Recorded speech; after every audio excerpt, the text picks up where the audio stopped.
চাটনিটা প্রায় ঠান্ডা হয়ে গেছে। এর মধ্যে আমি লেবুর রস করে রেখেছিলাম, এটা আমি পুরোপুরি ছড়িয়ে দিলাম। এই চাটনিটা বন্ধুরা আমার বাড়িতে আগে খুব হতো আমার ছেলে মেয়ের জন্মদিনে, তো সেইগুলো তো পাট আর এখন নেই, সব ইতিহাস হয়ে গেছে। কিন্তু তাও আমি মাঝে মধ্যে চেষ্টা করি এই জিনিসগুলো তৈরি করার।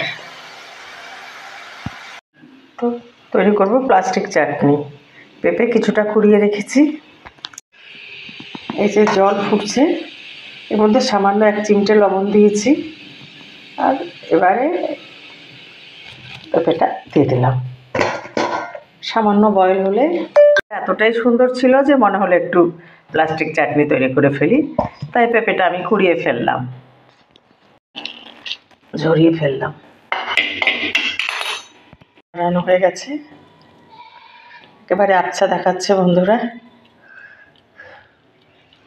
প্লাস্টিক চাটনির জন্য সেরা বসিয়ে দিলাম, গরম জল ফুটে আসছে, তার মধ্যে 2টো এলাচ থেতো করে আর 1 টুকরো ছোট্ট দালচিনি দিয়ে দিলাম পরিমাণ মতো চিনি।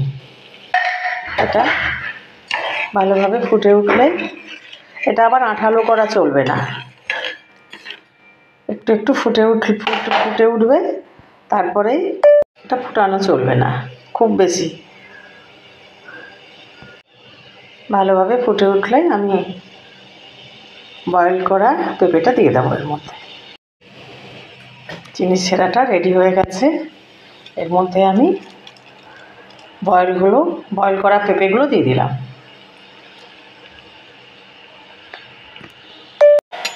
চাটনিটা প্রায় রেডি হয়ে এসছে, এর মধ্যে আমি কিছুটা কিশমিশ ভিজিয়ে রেখেছিলাম, এর মধ্যে ছড়িয়ে দিলাম।